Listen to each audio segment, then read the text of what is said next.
Okay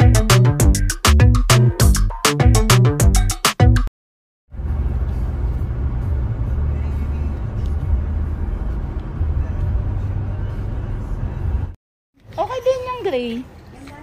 Oo.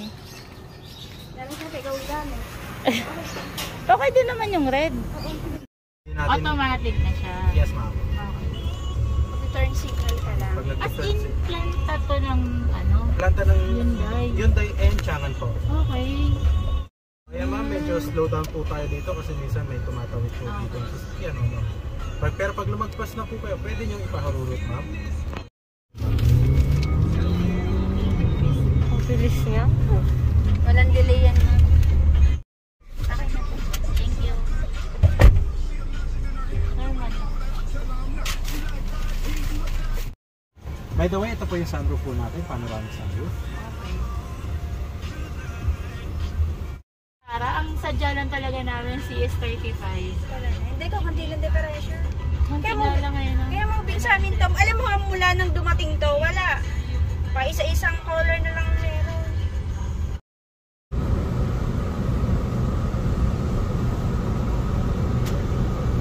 Ayan. Iba na yung naka-display. Hindi na kulay pula. Nakalabas na yung akin.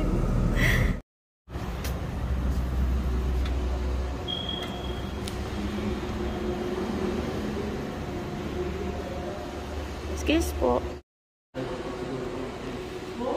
Okay din yung item, no? Hi, ma'am. Ano? Wala na yung kotse, ah. Oo, malahat ko na yun. Wala, iba na yung naka-display, ah.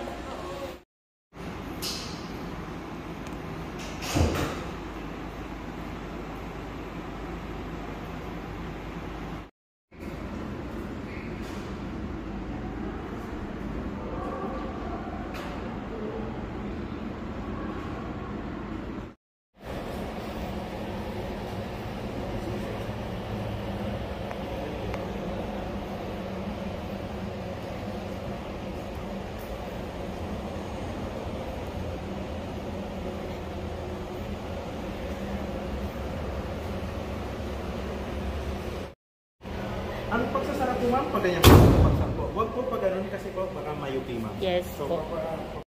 Tapos, pag ano po, ganito yung tema niya naman, yan naman yung sport niya ma'am. Tapos, pag eco, kaya naman yung tema niya naman ulit.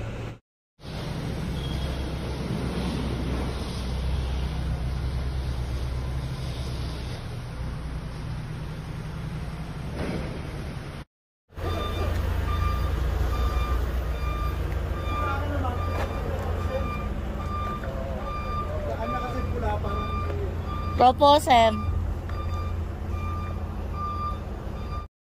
Hey guys, so today, first time natin yung magdadrive ng Changan 55.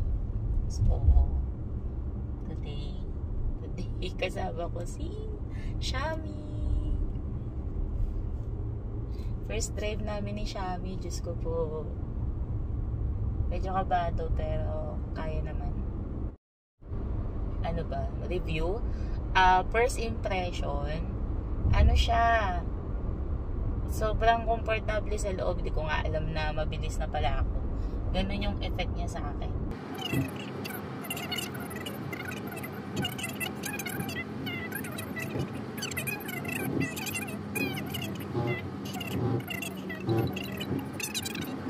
Ayun lang. Yun muna. And stop muna natin to. Bye!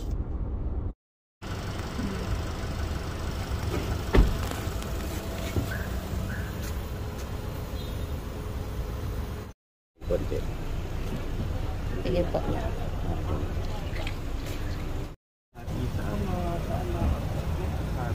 O para na sa unang hindi na kailanman magpasawalang hanggan. Amen.